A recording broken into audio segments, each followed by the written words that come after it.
Welcome back to this episode of Uncover the Human. We are joined with our guest today, Gabe Ratliff. Welcome to the podcast, Gabe. Woohoo! Thanks for having me. I'm Woohoo! so excited to be here. Super excited to have you.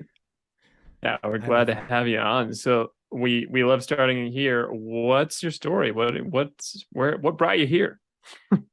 Oh gosh. Why are we Oh talking man. to you Yeah, Oh, good question. a much more aggressive or question. listening to you? It should probably be a better. I'm gonna put that back on you all. Why did you invite me here? Um, hmm, my story. My story, gosh, I I own a company called Artful, and it's interesting because like having my own business was so foreign to me in a previous context of myself, like a younger version. Uh, looking forward, it's really, or looking back, it's really interesting to kind of think back because my dad had his own company, and it didn't really hit me until like after I'd already started. And I was like, oh my gosh, I did have that entrepreneurial spirit around me. It just was in a different way. He was a contractor and built homes. Um, and it's interesting because when I was working on what we do with Artful, I chose to use the word build, and it's kind of an homage to my dad because we help people build thriving, purposeful, creative businesses. And so it's this homage to my dad that I can kind of like I'm now sharing, but it's been this kind of secret that I plugged in there. Um, the nucleus of all of this, to answer your question, is I am an artist. I am a creative weirdo, misfit. Um, I appreciate that we're all unique snowflakes. I don't think we all need to get a trophy. I think that challenges push us to be our best selves. Um, and we all go through our own unique challenges, and we also go through our own similar challenges. And as an artist who I've done, I was actually in several bands. I was in touring national bands. I've DJ'd all over the world. Uh, I've played Red Rocks, which is Oh, oh. I played there twice actually in two different bands, and like that's like a big deal for a lot of musicians, and so that's something for me that was a big deal as well. I've played on the coast of Goa, India. I've played in Hollywood and done the LA thing. And I also was broke and in debt and became a corporate creative and did that for about 10 years. And it was in marketing and media production, branding. And the last company I was at, I was not only drinking the Kool-Aid, I was making it. I was so into what we were doing because it was serving creatives. And it was a edutainment company. It was a startup that was in this like online education space, and I loved it. I loved it, but it was soul crushing, brutal work. It was really brutal work. Um, to put it in context, over 3.5 years, I worked on 150 feature length shows, It's crazy.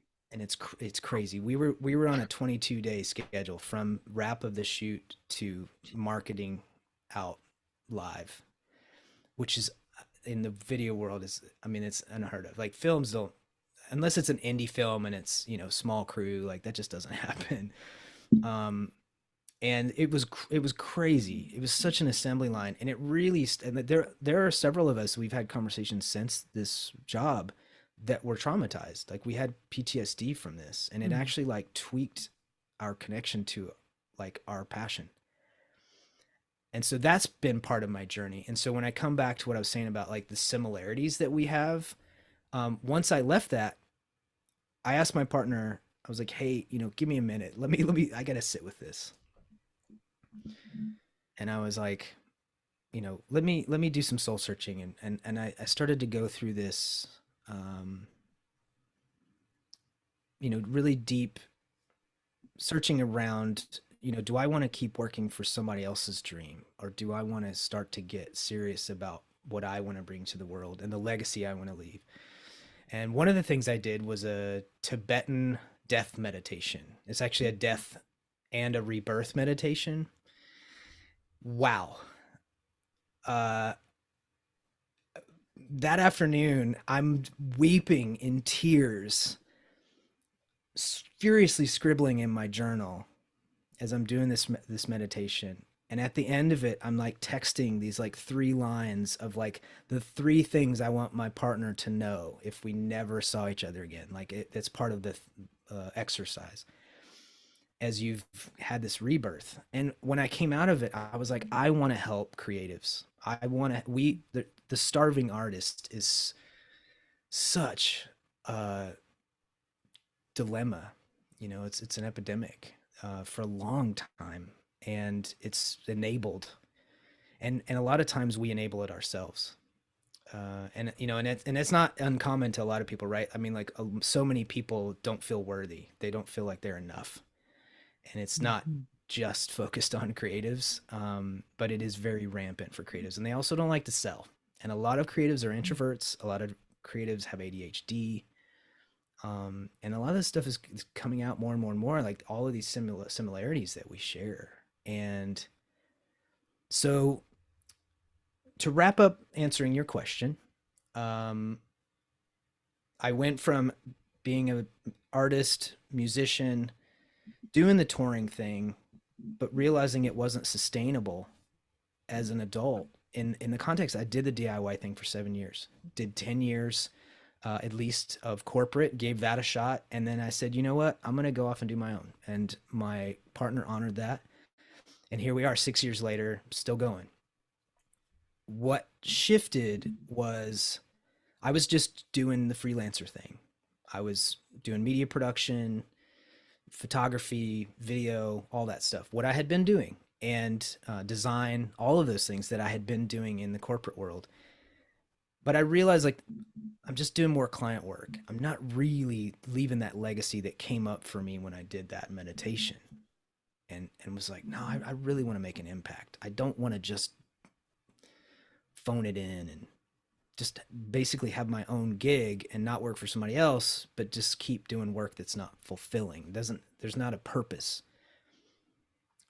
There wasn't purpose in what I was doing. I wasn't feeling the purpose. And so I really started to shift that focus to like, now how can I get more into like the purpose and keep the practicality? As a business, right? We have to keep the practicality in there, um, along with the passion and the purpose. And to wrap it, 2020 happened. There's a long story in there. I'll leave that for some other time. But the core thing was my dad got sick about 6 months after the pandemic started. He was diagnosed after I flew out to be there, with stage 4 lung cancer. And I had a backpack. I had gone back to the South, which is where they lived at the time, and together, and my mom and dad. And I hadn't really been back like in this, for this long, in 20 years. And so there was a lot of baggage. And I had left the South because I just was more progressive person and just felt like an outsider, which is why I love serving fellow misfits and outsiders and underdogs, and um, helping them thrive. And so I had this backpack. I'm in the South, and what turned into kind of a 3-week recon mission in the middle of the pandemic, quarantining, all that stuff. We get the news, and I was there for 3 months as a caregiver, um, fighting this vicious invisible killer, while we had another global invisible killer happening.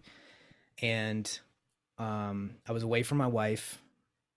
I was taking care of my dad, and we lost him November 8th, 2020. And after that, I was just devastated. I was just toast. I was lowest I'd ever been.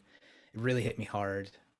But I was so grateful for the time that I had getting to like cook for them and share what I'd learned as an adult and a husband. And I had to flip a switch. I was starting to get pretty dark thoughts. And I basically had to build myself up from the inside out and get switch my mindset to this place of getting back to that legacy and wanting to pay it forward and to serve others. Get not focus on me, focus on others. And by caregiving for my dad and witnessing the hindsight of his life and that shame and regret and fears and pain that he took with him on his deathbed, it really moved me. It was a very maturing experience. And so to come out of that, and I'm a very like young at heart, people have said old soul type person. And so to be that young at heart kind of person, this was, when I say maturing experience, it was like a big deal. And so to come out of all of that and then to take all that and to build myself back up, and then to get to this place of like, okay, now let's go get out there, and this is how we're going to make a difference. And so Artful is that it's helping others build their thriving, purposeful, creative businesses, and the focus is really to enjoy our lives, to live artful lives, to enjoy how they integrate, how our businesses can integrate with our life, and how we can lift each other up and be a global community as opposed to this capitalistic, soul sucking assembly line to our death. That's it in a nutshell. That's quite the amazing journey. Big nutshell, Yeah. but Yeah. Whole basket of nuts. yeah, yeah, yeah. That's a great journey and a great mission. So, I mean, you went from a company where you had kind of a toxic relationship to helping creatives where it was draining you, to now you have your company of helping creatives. How do you see the difference? What are some of the bigger things that you learned that you wanted to not take into your business? Oh, transparency is the first thing that comes up. There's it's tough, right? It's tough. Like I have this, like with clients, I'm constantly talking to them about, it's when you're a company of one, company of two, um, it's I mean, at least two is something, right? You have people to bounce, someone else to bounce off of. But when you're a company of one, it's lonely. It can feel lonely, and that's one of the there's like the pay. There are these trade-offs, right? Like when you talk about something that comes up, like I talk about supporting people with finding joy and fulfillment and freedom. Those are like my three words that I think are just, it's like the ikigai, right? It's like if you can have joy, like just enjoy your day and what you're doing, and not like dread Monday or Sunday night, and live for the weekend. No matter what, if have an employee or not. And then if you can have fulfillment where you're like serving others and you're seeing them thrive and you're both winning. I love the win-win. I'm like, why not? Why not? Why can't we all win? It's like equity. I love that artwork about equity, right? Where there's this one piece where you can see everybody looking over the fence. Did you see that one? Yeah. That one seems to be the one that resonates with everybody. It was like, oh, that one's nice and simple. Yeah. And I come from that. I'm like, why can't we just all get to look over the fence? And like we all lift each other up to look over the fence. Like we can all enjoy it. It doesn't have to be I win, you lose. And So there's the trade-off, and there's the steady, the paycheck, the security, the 401k, but there's also the lack of agency and lack of like using your intuition and to me I feel like what a great journey it is if you're captaining your own ship personally and professionally. Mhm. Where you're getting to like show up how you want to show up and like change the game. Like to me it seems like what a wonderful time we're in where we as business owners get to change the world by the work that we do and like how we Mhm. engage with each other and how we can be friendly and not just be, no, you're my client. It's Mhm. like, oh, okay. But then you can like have like your local baker that you go in, you're like, hey Joe, what's going on?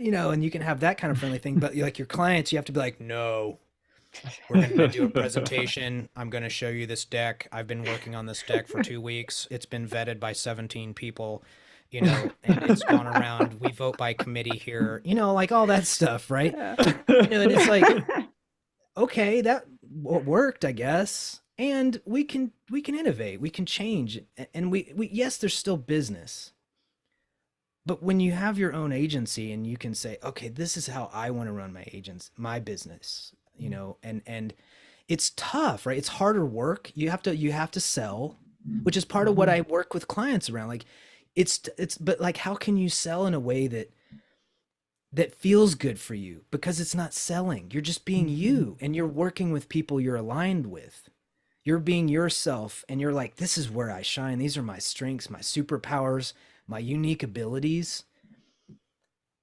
And this is what you need. Okay, well, your need fits what I do and we're aligned. I don't have to prove myself to you. Mhm. We just get it. We just get each other. It's like, if you like, people that love Apple or people that love,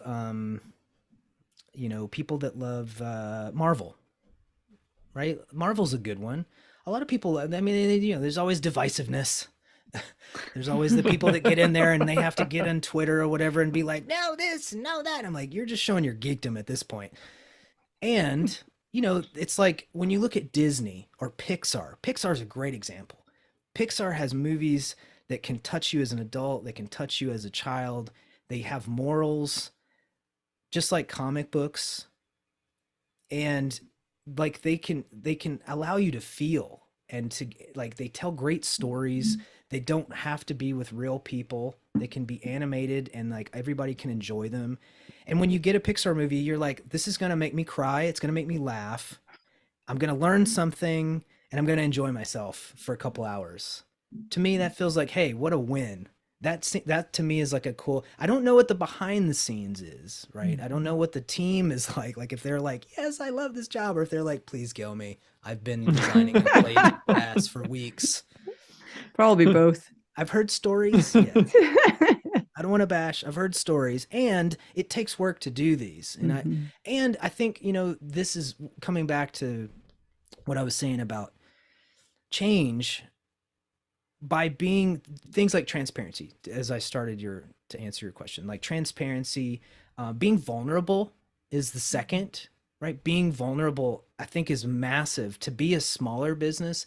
And when you do work with people, to be like to be on the same level, not I'm above you, Mhm. this pillar thing of like I know more than you because you're working with me, as opposed Mhm. to I've been getting this conversation with some of my clients who are like motion designers, and we've been talking about like the whole XYZ axis because that's what they deal with in like three-dimensional design. And it's been this interesting breakthrough because when you start to get away from the XY thing and the pillars, you Mhm. get into this whole new Z three-dimensional axis, and it's like you might just be further along, but you're not higher up, Mhm. right? And to me, that's interesting, like that kind of thing. And it's like and I think that's what allows us to be coaches, right? Like we are further along in something, like you're further Mhm. along in your understanding of human skills, and these entrepreneurs aren't. And so you're not like, I'm better than you, I know how to be a better human. You're coming in saying, I understand this, I work on this, I've trained in this, and we can help you to improve that and how you show up as an entrepreneur with your team. Mhm. Is that, would you agree? Oh yeah, definitely. Yeah, I it's mean, we it's not a wanted to sell better, with the "we're better humans," but The show was originally going to be called Better Humans. that doesn't seem to actually quite have the same punch. I could totally see that demographic that would listen to this. Old white we would be dudes. serving a very different audience and doing very different work. But I totally agree. I think there's something about like, and coaching, I think is particularly like Mhm. there's a want to help. There's a want to like help people. And so advancing our own understanding of things like human behavior and being able to convey that, that is how we help best. Like, or at least it's one way that we can really help is, hey, I've got this, I've been doing endless reading and research and experience of life and coaching or whatever, and bring that to a scenario and be like, here's what I would love to be able to help you with, because that's really fun. I find that very fulfilling. Like the hey, wow, this is something I've learned, and I think it could help you. And oh wow, it really seems like you're blocked here. And look at what if we help with this? And that's the fun stuff. That's where you get to and I think it does help to know something about human behavior, but we never come at it with like what's the old like Parks and Rec scene, like the guy walks into the hardware store and he's like, I know more than you. Like to the employees. Like, it's not a recipe for success. Nor is it how I feel. There's lots you learn from everybody. I don't know more than you. I just think of things maybe slightly differently. Yeah. I know different things, Yeah. most likely, but it's not it's not a competition of like, well, I know 10 and you know 9.5. It's not quite there. No. So I think, yeah, so I think, so transparency and along with that, like I said, vulnerability, and being on the journey with people. I remember because I helped 3 startups get to acquisition, and I remember I loved that leadership quality of the good ones. Like I like where they would speak and you'd be like, man, that guy, I'm inspired. I love that. I love that inspiration that occurs. But when you don't, it's when the actions don't always match to the what's said and that inspirational talk to rally the troops, and you're kind of like, it's like being the frog in the pot while it's being slowly turned up. All of a sudden you start to go, is it getting hot in here? Guys, Why am I melting?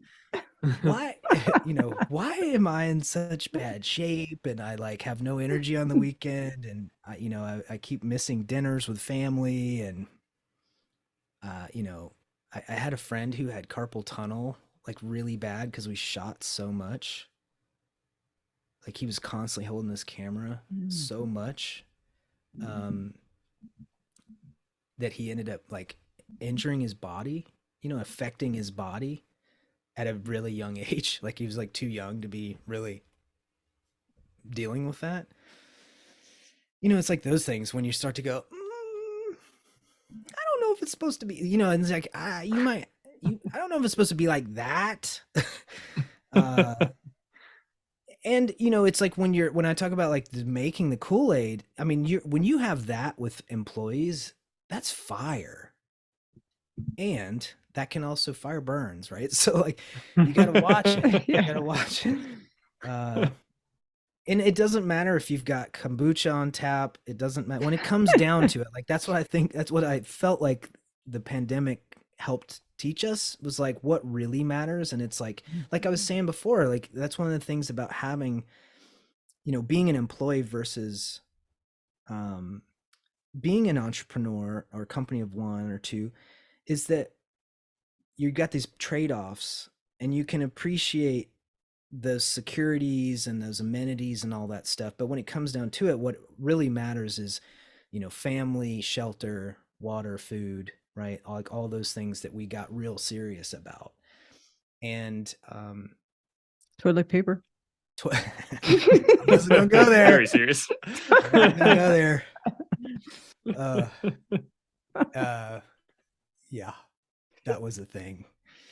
But yeah, you know, there's the trade-offs, because then you get with the business, and again, that's why I like to come back to this visual of like how, what to me, when I gave myself that space and permission to give it a go at captaining my own ship, it created this whole new area for me to tap into, and this new experience, this new like chapter, this like, hey, oh man, now I have this opportunity to like get curious and imaginative and like figure out, like, because you know, there's, when you think about like marketing and like accounting and sales and all of these different aspects that we have to business, when you start to have to answer that for yourself, a lot of times we look at other people, right? Like we're constantly comparing to other people. And what I've gleaned is, and this is what I share almost to every single session with clients, is that it comes from within. And we have to enable that. We have to empower that. And that's what I think is so exciting about the entrepreneurial route. I mean, everybody doesn't and can't do that. Like, I don't see that being like societally a thing where everybody is an entrepreneur. Even though the new generation's really into that. I think it's great. I think it's awesome that people are pushing that. I think it's amazing. And some people, they don't want that. They want what being an employee brings. And it doesn't mean you're safe, as we've seen. You know, there are tons of layoffs right now. And so, and that it proves that side of it, is that there is a sense of safety. And there is a sense of freedom to being an entrepreneur, right? And there's always the and. You got to earn it. You still got to do the work. There's more things you have to deal with. And you can also figure out, you get creative. You're like, well, I don't want to do bookkeeping. Is there somebody I know that can help me with that? You know, and can I take the money I'm making and invest a little bit in that so that I can spend more time on the things that matter? You know, and give yourself that, right? You have to give yourself that to get to a point of even scaling just a little bit at some point. And then, and you keep going, because if it keeps doing well, then you're like, well, I want to. And speaking of that, I want to make sure I bookend that with what I love to ask people is, have you answered A, what you really want, and B, what is enough? Great questions. Because I think that's really the two things that this all allows, this conversation, when you are captaining your own ship, is that you're saying like, what do I want? What do I want? Right? Like, what do you want with Siamo? Right? Like, what do we want? How do we want to show up? I remember when we talked on your podcast recording for my show, we got into that, and it was so exciting to hear like, oh, that's how they show up. That's so great. It's like, that was that kinship, right? Where that understanding of each other. Again, there's that alignment, and that's exciting, because you feel that alignment and you're like, oh man, that's great. Like, there's more of us out here that want to make a difference and are running businesses, like creating this example. It's like living the example for others. And I think that's just so freaking exciting to be like out here doing it and saying, it's okay, kids. It's okay. You don't have to be a douchebag. You know? We just watched The Goonies recently, and I love that scene when he's downstairs and he's got his little monologue, Sean Astin, and they're at the well, and he's like, this is our time down here. We're the Goonies. This is our time. That's their time up there. And I totally feel like that's like where we're at. Like, we're the Goonies, and it's like, this is our time. It's like, y'all all had your chance. Being douchebags. Yeah, we're all paying for it, so let's try it our way. I mean, why not? Why not? You had your go. Yeah.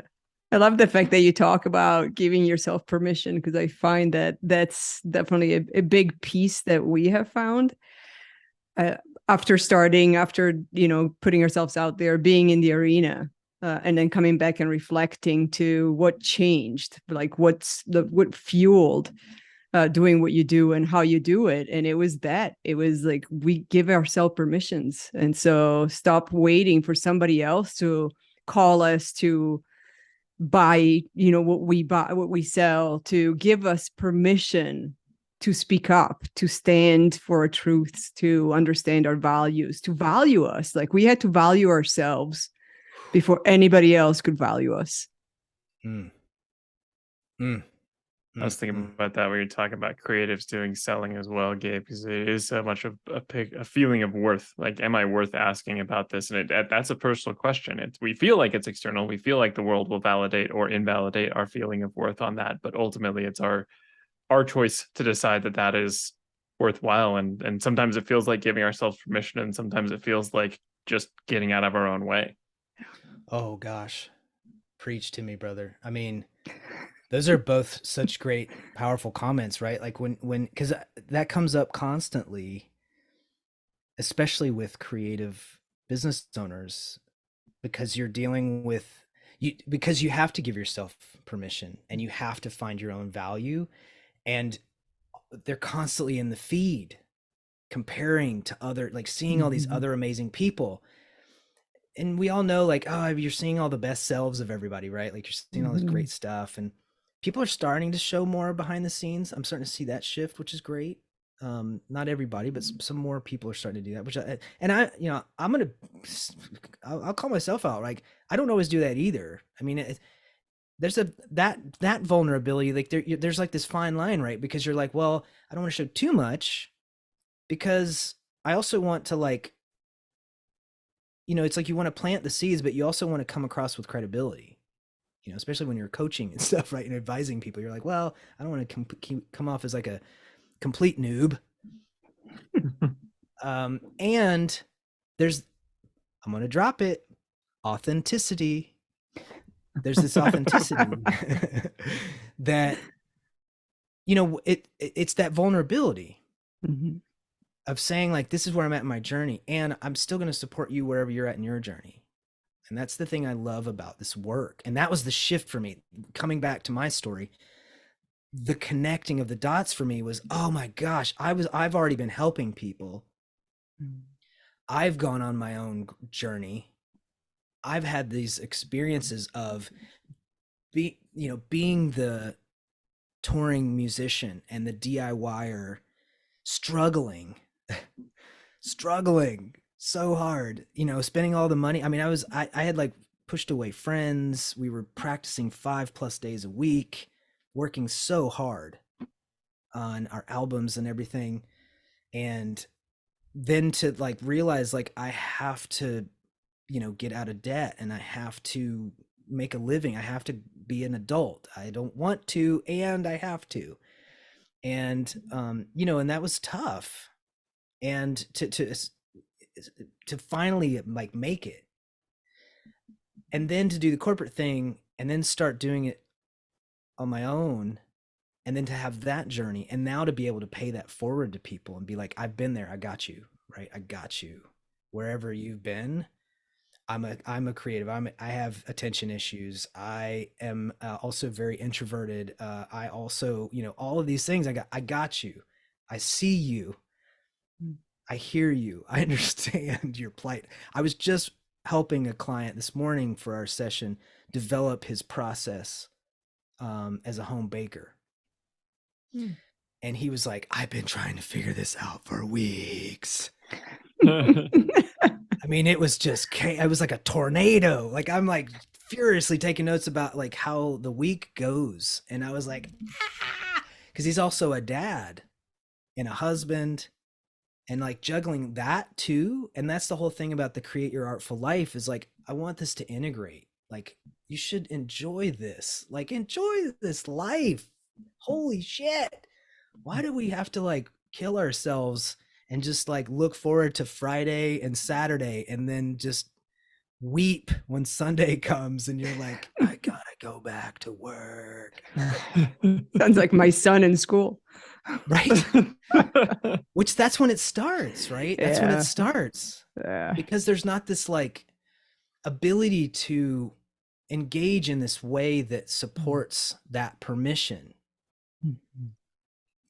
you know, I remember getting made fun of as a kid. I was gay Gabe, Four Eyes, all of that stuff as a kid. And I was like very sensitive, all that stuff. And it was when I was a kid, I went to the victim place, right? My victim saboteur came up. And I use the victim to keep myself safe and to have people like me, right? Because I'm also a pleaser. And so there was all the, there's the pleaser aspect as well. And that's another saboteur. It makes you think, oh, people like you, right? Mm-hmm. And for so long, it's like you think, oh, that works for me. It serves me. And it doesn't. Because you're not your actual authentic self. Brought it back. Uh-huh. But once we get to To that, make it into a drinking game. I got you. I got There you. But once you start to realize, like, no, that doesn't serve me, and you start to give yourself that permission, right, to show up as you do as Siamo, and as I do with Artful, like, it's this wonderful experience because we can be like this in this conversation, just laughing and serious and jovial and playful and curious and all of these things, and you get to, like, all of a sudden, like, all this stuff starts to unlock. And I just think it's a beautiful thing when, like, that, like, people say that they're not creative, and I am in that same mindset of, like, Elizabeth Gilbert and Brene Brown, James Victory, like, tons of people, and I believe we're all creative. We just don't use that muscle, some people, as much. Great example, we just carved pumpkins for Halloween, and I said to my wife, I'm like, you are creative, look at this. She did this beautiful Dia de Muertos piece of calavera, sugar skull, and I was like, see, she loves to cook, all of these things, and she really engages with her left brain a lot, but I'm like, you're totally creative. It's just people don't engage with it that way. And I love how Elizabeth Gilbert puts it. She talks about just swap out creativity with curiosity. Yeah. Same thing. That's awesome. I like that. Yeah. I always thought the left brain right brain differentiation was weird, like as if people are only on one side or could ever really only be on one side. We can train one side, we can try and ignore the other side, but we do have both, short of disastrous accidents. right. Was that what's the story of the guy in the nail? Phineas Gage, yeah, the guy that Phineas Gage had, like, the railroad stake. Yeah.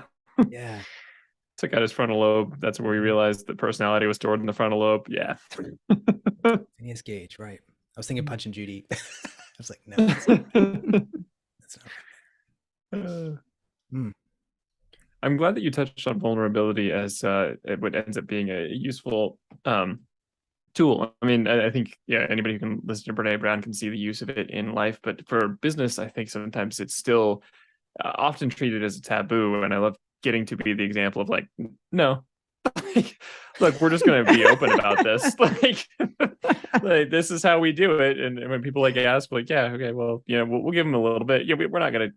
It's to your point earlier. There's a limit. You don't just come out full bore like, yeah, I was so exhausted I didn't do client work or something today or something. You don't necessarily like come out and you're like, yeah, unless we really did, and we're like, hey, look, yeah, I'll get to that over the weekend. And providing that example, living an example ends up being this really powerful way to motivate people, because you just show that it doesn't have to be that way. And we have a great time. We throw gifts and cartoons and whatever else in our decks because we're like, well, look, we found it entertaining, and half the time that ends up being what sticks the most. That ends up being what people really relate to. And I think you're dead on that you should actually have some fun in this life. And I think people totally could have a lot more fun in the corporate world, and they've trained it out a lot. But man, it could be a totally fun job to be VP of business development somewhere. Why not? Right. Yeah, I mean, that's the thing. I love that invitation to people about, that's why I was trying to really, like, kind of shift back and forth around the difference between serving someone else, like an intrapreneur, right, versus an entrepreneur, and how they can both be amazing and they can both serve you, because people are generally one or the other. you're either serving, helping other people, or you're creating your own thing and developing that. And so there's that interesting dance of how they can, you can have those things and you can figure out like where that sits with you. But that it can also be, I love the example of Mr. Fred Rogers, man. I go back to him, and man, recently a client said I was the Mr. Fred Rogers of branding to them, and I was like, oh, I was like, I don't even know. I did not know what to say to that. I mean, that was a big compliment, because I love that man. I just think the having that influence as a kid was just such a special thing, because and I recently had watched the documentary. Have you seen the documentary about him? And there's also the Tom Hanks film. It's just so cool to see that, like, that he had that that courage to be who he was, and to see like the way that he knew, like the way he was serving others was from this place of authenticity and this place of purity. And I remember I love the speech when he went to the Capitol Hill and spoke in advocacy of keeping PBS, keeping the show on PBS, and the benefits of it, and that he literally changed the I think it was the Supreme Court. I'm maybe off there, and I apologize if I'm incorrect, but I just remember like they spoke to like the main guy was like a hard no coming into it, like very cynical, and just like, what is this silliness for kids? And within that one speech, he changed his mind and was like, well, I think this is a wonderful offering for the kids. And they kept it, right? And he went on for years and made this. He changed so many people's lives, including mine. And I just think like people, like having that courage and that vulnerability and that authenticity and all of that, coming from that pure place of service, and like having your North Star. I have this tattoo, and I have the compass rose, and the north points at me, and it's just that constant reminder. And I show it to my clients all the time, like, remember, you are your North Star, just like you all are for Siamo. I love it. What do you think? Yeah, it is a great tattoo. What do you think stops us? Because I'll put the three of us in that pool of people. We're not better than others. Only sometimes, not all the time. What do you think stops us from being our own North Star, from giving ourselves permissions? I mean, we've all had to learn, and probably we've all learned by getting to a very low point of our lives and realizing like, okay, if there is another bottom, I really don't want to go there. So time to look a different direction for things. But what stops people from fear? Just being that way? Fear. I think it's fear. What I find, especially with creatives, like especially, or when you get into this place of like captaining your own ship, it's the fear of failure and the fear of success. Because it's interesting, I have several clients that they want to be seen and they don't. There's that introvert in them that like doesn't want to be on spotlight. A lot of I have some friends that they're like scared of being like, they actually haven't had a wedding, like a proper wedding, because of that fear of being in the spotlight and just not wanting that attention. And I find that with people I work with, like they it's like they want to be right. When you're in social media, you want people to like your stuff, you want them to comment, you want them to like click the link and maybe buy the thing, buy my thing. I got a good thing, buy it, right? Like I got a service, because we show up in this like it's like for people like us, like showing up in Mhm. service of others. You're like, Mhm. I'm doing this good thing. I'm being authentic. I'm being vulnerable. I'm doing all this hard work. I'm really doing, living this example. And we all have the struggle, right? We have the struggle Mhm. just as much as people who are like shady and are salesy and like greedy and all that stuff. We all have this. That's the capitalist Mhm. thing, right? You both have a chance to succeed, and you also have this like, but I'm showing up as this like, creative person, and I do great work, and I'm passionate about this, and I love it, and they hate selling. They don't Mhm. want to be salesy. Hate like having to keep selling. Like they don't want to, it's like so many of them I talk with, like they don't want to sell again. Like they get a client and they're like, oh God, thank God. Mhm. But then then they get slow again, right? And you're like, yeah, you gotta go back out. But that's one of the things I love to get into is like, well, what if you had a long engagement? What if you rethink how you sell? Like, what if you like if you start to break it out and look at the numbers and you're like, well, what is it again? And get back to that, what is enough, right? You start to get to that, what is success for you? And that's the thing, so many people don't answer the question. They just Yeah. think of success and they go, well, The Rock is successful and Kevin Hart is successful and Mhm. Oprah is successful. Yeah, but what is successful? What does that mean to you? And when you start to put, which is so hard for artists and creatives, like when you start to put a container, I call it the amoeba shaped container. Like, let's just figure out your amoeba shaped container.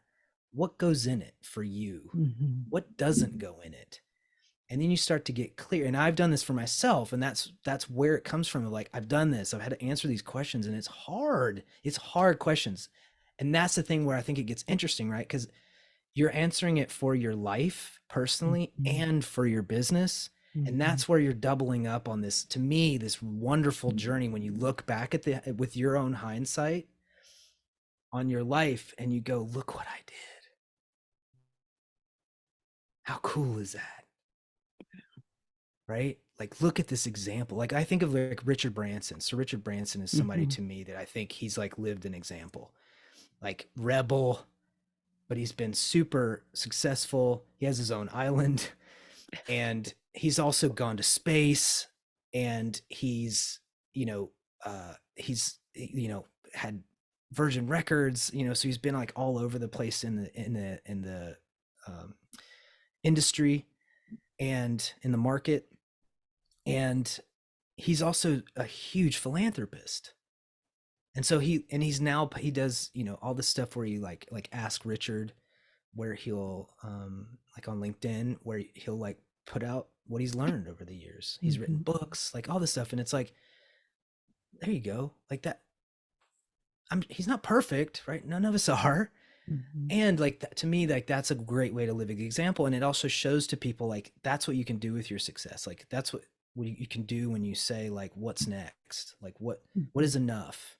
What's next? What can I do? There's so many things about money mindset is the next thing, I would say. That's like the next big thing is for so many of us is the money mindset. Like this, I've had the same issue myself. Like just thinking like if I do well, I'm gonna become that douchebag. I'm gonna become that like person that like is greedy and obnoxious and mistreats people or wastes it, right? All that stuff. And so you're like, if I stay small, I won't turn into Mhm. that. And that is one of the deepest blocks that we have to work on, and that like I've found I have to work on with clients is there's the fear again of failure and success, and then that mindset, just general mindset of like abundance Mhm. and what is enough, and then also that money mindset. And that like like I posited this question to a client recently. I was like, have you ever thought about starting a foundation? And she was like, oh my God, no. Right. And all of a sudden,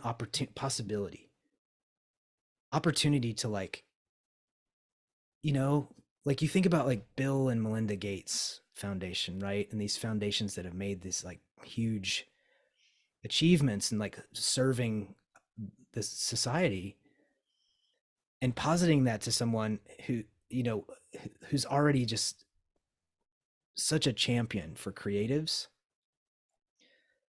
And she was just like, no, I've never thought about that. But you could see the light go on of like possibility and abundance, right? And all of a sudden you're like, that's where money can go. I could pay this forward to other women, other artists, like female artists, other people, right? Like, and like whoever, like other underdogs. And it's like that when you start to get in that place, like that's when stuff starts to get fun, I think, where because it's not about you. And I think that's how you break through that, is you shift it, right? That's the purpose. It's not about you, it's about others. And that's where I think that was what saved me. And that's what I'm finding is saving others who align with me and that I want to work with, is that they've found this, they're finding or have found this purpose in their passion, and then figuring out how do we practically do that so that you can succeed and that you will succeed and that you can pay it forward and make your, like, live your own example and like change this game that has just been toxic for so long. That was a long I love the sentence, live your own example. That's perfect. Yeah. Live your own example. That's so it became overused, but there was that phrase a while back that was like, just be yourself because everybody else is taken. But that feels like the new next iteration of that. Live your own example.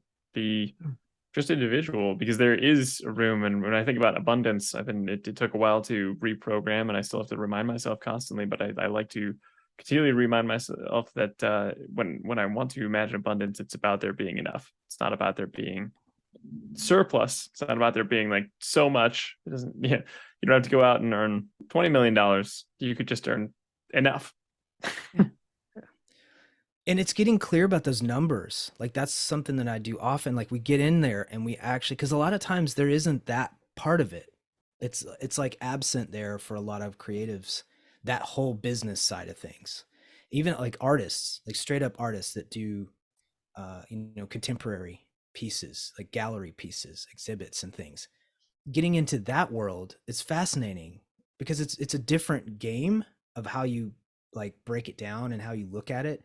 But it's still a business. And like, once you start to get into that space of like, you're a creative business owner, you might be an artist, but if you want to be a working artist, you have to be a creative business owner. Otherwise you do have to go back and work for somebody else. Like, and you can just, it's a hobby, and you can do your art on the weekends and at night or whatever. And so it's like, when you get into that space and you actually start to create like that amoeba shaped container, and you start to get some hard numbers, it's fat. I love doing it. I love it with like process and like pricing and, projections and like what your product or services are, right? Like how do those all align? Because like once you start to get into those spaces, stuff starts to get real clear. Like I was saying about the baker earlier, all of a sudden it was like 2 or 3 things a day instead of like 5, 6, 7. Well, I'm testing this. Like it was a whirlwind. And I was like, you're testing too much at once. Test one thing at a time. And let's get you like locked in with a steady cadence so that you know what you're doing Monday, you know what you're doing Tuesday, you know what you're doing Wednesday, and you're working for yourself. Like you're working for your best interest. You're working with the constraints in your life, like having your kids and like, well, you got to watch them these days. And these days they're at school. All of a sudden you start to see like, oh, okay, I can flex. And then it's like, you have this, we got in this conversation about like, this is a big one. This has been big for me as well. But this thing about routine, right? And habit, all of a sudden we start to get boxed in and we're like, no, kicking and screaming, no, right? I don't want all these habits. I don't want all these routines. Like I don't want to go to bed at 10 o'clock, whatever. Like I don't want to brush my teeth every morning and night. I don't want to floss, it's like all these things from childhood of like, I want to be free. And what is such a just freaking hilarious irony is that by establishing these simple little routines that work for you, right? Like I just said, like in the example of the baker, it gives him freedom. That's the funniest irony to me, is that it actually like creates freedom. Like he can be creative and like experiment with bakes and like have flexibility, because all of a sudden it opened up and expanded his days because he had less stuff. He was focused. And those are the three big things I focus on: is clarity, alignment, and focus. Are you aligned? Does your brand aligned? Are your customers aligned? Does it all feel good to you? And then clarity. Let's get clear, right? Let's get clear on this shit. Like, do you really? Sorry, can I curse? Oh yeah, yeah. Oh yeah. Okay. Let's get clear. Like there's so much fog out there that people have about things because they're just moving along, right? You're working, that whole thing about working on my business and working in it. It's real. And especially when you're in that kind of a thing, like I'm also I love to bake. I see your book back there, Christina. Yes, I'm a big pizza fan. When you're in Colorado, you got to come over for pizza. I will gladly. I love making. I make my own sauce, make my own dough, all of that's it. That's what we do. Awesome. Yeah, I also make my own granola, hummus. Ooh, nice. Bread. Yeah, bowls, baguettes. Yeah, I love it. But when you're getting into that, right, baking is tough because you've got chemistry and you've got you've got to mix your dough, then you got to shape it, and like then you got to proof it, and then you got to bake it, and it's a lot to manage. And so again, like I see you, I understand this world, right? So I'm able to like help that kind of person, and it's exciting and it's tough. Like it's hard because you're like, wait, do this and that, and you're dealing with that chaos. But then when you simplify and come back, like, what are the have tos? Okay, now let's look at the have tos. Now let's reverse engineer it. And it's the same thing with your numbers. And once you start to get those numbers, I love it. I love seeing people when they're like, oh my God. Oh my God. Because then you go, oh, well, what is enough, right? Here, because in part of my framework, we look at like, what do you want to bring home? What do you want? What's your revenue? What's your profitability? And a big thing I constantly run into is people don't do a markup for their business. They just charge for like the cost of supplies and their labor. But they're paying expenses, they're paying taxes, they're paying themselves, they may have subcontractors, like all this stuff. And I'm like, did you do a markup? No. Your business has got to make money too, right? And then we get in that conversation, right? And I was in the same place. I was again, I've learned all these same things. I mean, it's like getting to that place of going, okay, well, okay, it's educating, right? And you're going, oh, okay, this is how we can thrive. That's where you get the thriving part of helping people, as well as the purpose. Again, it's that practicality. It's bringing those things together where you're like, yeah, I'm doing this thing. I'm serving my community. I'm like, like with the baker, to keep with that example, it's like, I'm breaking bread with people. I'm feeding people. I'm sharing my love for food with people. How beautiful is that? How like just empirically cool is that? So I love that. And it's the same thing with artists. It's this beautiful aspect of life that we have to be able to like create. And if you can thrive doing that, come on. And when you get clear about it, like I was saying, like one of my clients, I was like, well, hey, look, you've already got this good client. You're making a great yearly revenue from them. If we can just replicate them one more time, you're at six figures. Like we triangulated the good client and we cleared away the ones that were bad, the ones that were douchey Silicon Valley people. that startup-y vibe, right? And they're like asking for more, not paying what they're worth, not trusting them, like not letting them be them full selves, right? We were talking about that authenticity and being your complete self. So then they're feeling doubtful, even though they're a badass, and they're getting like scraps. It was like so much lower when you look at the year revenue. And I was like, so if you just ditch them and all the work you're doing for them, and you replicate this person we've now triangulated as your good client, and then you only have good and great. Like great means you're doing really exciting projects all the time and even better revenue. And you don't go any lower than the good client. And it was like, it was that permission thing. It was like, oh my God, it can be that good. Yeah. When you have clarity and when you know who aligns with you and when you focus on what matters. It's just so cool. I love that, right? And like, so it's CAFE is my acronym. It's clarity, alignment, focus. And then the last little thing I think that brings it all together is like, what's your experience, right? What's the experience with Siamo? And what's your experience? And I think that's just such a cool idea when you put those together, because then you go, oh, what is my experience? What is it like to work with me? What do I want my experience to be? How do I want my life to be? What permission am I going to give myself? Do I want to do yoga in the morning?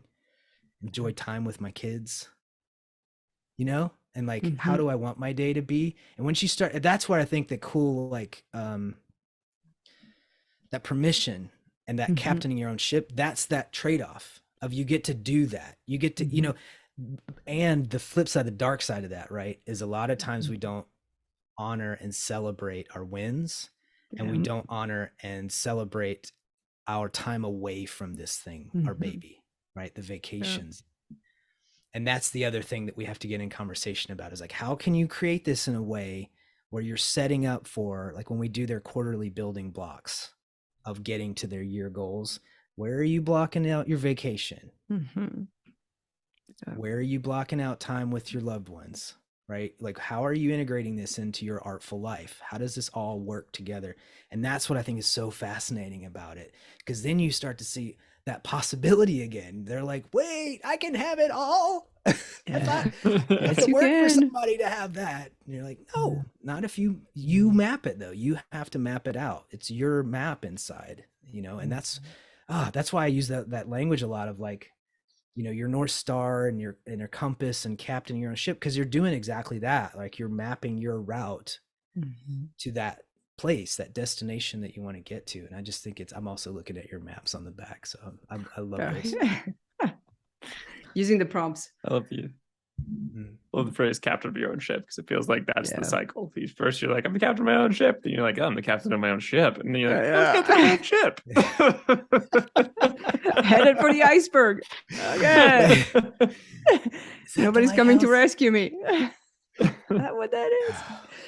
Oh man. And that's a tough one too, right? Like no one's coming to rescue you. And it's the same if you're an employee, right? Like no one's coming to save you there either. Nope. And that's, again, like there's, you know, and that's the thing we saw, like when you look at like legacy companies, people were there for like, right, there was like 30 years they work and they get their pension, and that was like what we saw for so long. And now you see people and they're like 1 year, 2 year, and they're off. Like it's really shifted because they want to keep trying new things. And now most recently there's this gamification of like, how do I, you know, I'm going to leave and get even more salary, even higher salary. And then I'm going to bounce and go to this place and get higher salary. So now it's this like gamification of the workforce, which I think is kind of funny. But like in that kind of context, like there was such a complacency that there again, there's like not that, you know, people, and this is what people we'd find, right? Like so many people in previous generations, they would wait until retirement to finally like unlock that thing they always wanted to do. But they might have arthritis at that point, or maybe they've had a debilitating, you know, tragedy happen, a disease or something that's taken their like abilities to use their hands or something, right? Or maybe they have an accident and they hurt their back, whatever, right? There's all kinds of things. And it's same with travel. We're big travelers. Mhm. And that was something that I learned. I've been traveling now about, I've been to almost 24 countries, and we've been traveling together now since 2007, and 25 years. Is that right? Did I do the math right? I don't know if I did. 15. 15 years. Thank you. Mhm. Carry the two. No. And you know, that's the same thing. Like people are like, oh, I'm going to do all this when I retire. And that's assuming that they're going to be healthy and able and that they can. That's just all these assumptions. And there's that complacency while you're like able to go do those things. And you might never get to do it. And I think that's one of the things our younger generations have really latched onto and that I love seeing is like just what it's like outside of our backyard, you know, and like realizing what other people go through and like how good we have it in the States. That's what a lot of times people say that Americans are entitled because they don't get out of their backyard and they don't go and see what it's like in developing countries and see like how, you know, certain countries like India, like they didn't have refrigeration until not that long ago. And if you don't know that, you don't understand like how amazing that is, like how grateful that, you know, how grateful that we can, I believe should be, not to say what we should or shouldn't do, but I believe that there's gratitude there for what we do have at our access, you know. I kind of went off there, but hopefully that was still relevant. No, it's great. Definitely. So you touched on it a couple of times on authenticity, but we do like to ask our guests, what is your definition of authenticity? I've been doing, are you familiar with positive intelligence? Shazad Shamin?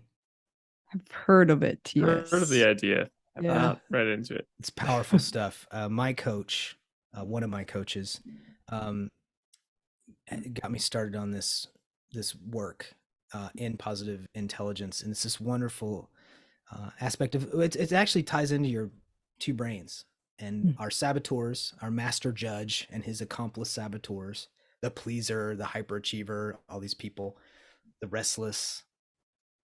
There's 9 of them, and then you have your sage, and there's 5 sages, and that's your other side of your brain. We have 2 brains, right? So what's happened is over the years, and I'm not going to leave the longest answer here. I'm going to be quick. But the over the years, right, we keep going. We keep, like I mentioned for my own story, we keep going to our saboteurs to save us, and so we think that they're serving us, and we get away from our sage. And how the difference between one and the other is the saboteurs and our master judge come from a place of judgment, which we see all over, right? We see it in social media, we see it in the news, we see it everywhere, finger pointing, and you did them, blaming and blame shifting and all this stuff, right? And that's all judging and saboteurs, right? It's all this work that needs to take place inside. Meanwhile, the sage comes from a place of discernment, this positive side. And so to answer your question, what I've come to learn in doing this work and this practice of connecting with our sage is it's our like deep down untouched child self. It's that little version of us. And in the way that he did this in the exercise, I'm actually working on it this week, is looking at a childhood photo of yourself and remembering how you showed up back then, right? Before all the stuff happened, before all those bad things happened, and brought the saboteurs up to help you, right? And like for me, the 3 things that came up was imaginative, playful, and caring. Those were the 3 words that came up for me when I was looking back at my little photo with my mom. And just this cute little towhead kid, right? Just big glasses, kind of goofy. And the way that he speaks to it is like, that kid is still inside us. I remember growing up, my mom, she said this to me like every once in a while. She'd be like, there's still that young version of me inside. It's just, my outside is getting older. Mm. And that stuck with me for so long. And now that's what connects with me when I hear this, right? In this work with PQ, is that that's really what's happening, right? Like that's our soul, that's our spirit. That's that young, they talk about Peter Pan complex, and the, wanting to, like, a lot of guys have the Peter Pan complex and all this stuff. And I think we all have it, right? Like there's like that little kid inside that wants to play and just enjoy, but we have all this stuff on the outside that we've had to deal with and go through and manage, and struggles and challenges and all this stuff, and being adults, right? All that, and then having families and kids and grandkids and all that stuff. And there's money and investments and houses and, right, all of these things we have to juggle, insurance, health, all of this stuff that we juggle, that like puts these layers on. And his example was about, have you heard the example about the golden Buddha that they covered? No. So there was this golden Buddha. It was like 12,000 pounds of gold, 15 karat gold. But when these marauders came into their town, to their village, they had covered it, and so it looked cheap and old and like not worth anything. And so they stole everything else out of these temples, everything else. And then 1955, they discover this Buddha is covered with this cheap material, but underneath is 15,000 pounds of 15 karat gold, 12,000 pounds of 15 karat gold. Just so, and they saved it, and it's gorgeous, absolutely gorgeous Buddha. But they saved it by having it covered with that. And so in his example, that's what we've done. We've covered ourselves with all of this like cheap layers to protect ourselves. That's our saboteurs. But inside is our sage, and it's this like golden, right? It's this golden person inside. And so to me, that's being our authentic selves. I went on a little bit, but I felt like it was really valuable there to share those stories. I love that. That's a really good visual. Right? That's exactly why I shared it, because I think it's such a great visual of like, that's who's inside, and that's really the authentic self, because it's unadulterated by all the other things. I like that. Awesome. Well, one last question for you. Where can people find you?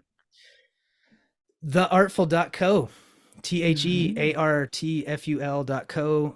I'm on the socials at Gabe Ratliff, and so LinkedIn and all that stuff. That's the main place. Awesome. Definitely recommend his material, all his content. So go check it out. Absolutely. Thank you. Well, thank you so much for having me. Thank you. Thank you so much for joining. Yeah. Wonderful conversation. So glad to have you on. Yeah. Great stories and lots to think about. I like the two key questions let's take away. It's what do you really want and what's enough? And doing the work to answer those questions. Yeah. And thank you for recognizing that, because I'm finding that same thing, that there's like these little elements like that are so powerful, for people. Like it really gets down to the toughest questions, I think, that we have to kind of answer in life, and that a lot of people don't. And I think that's really like where they end up kind of suffering, is the word. And I think the other part to it, just the little tack on there, is just also surrendering to your place in the world at that moment. Like the universe, you're where you're supposed to be, like the universe provides, but it's also about answering those questions so that the universe knows how to provide, right? And like how you lay that groundwork and do the work, because you're, getting clear on those things, and giving yourself that space and permission to go after them, because you've answered it. And it's hard. I constantly It's hear hard. that from people. This is hard. It's They're like, I hard. don't know. Yeah, okay. it's hard. Well, what don't you want? Let's start there. Yeah. And if you need help, call Gabe. Hey, I'm here. I'm happy to serve. Let's go. I love doing the work, man. I love it. Well, thank you, Gabe. I know we'll see you soon, especially for pizza. Yes. Yeah, thank you so much. This has been such a great conversation. And thank you, everybody, for listening.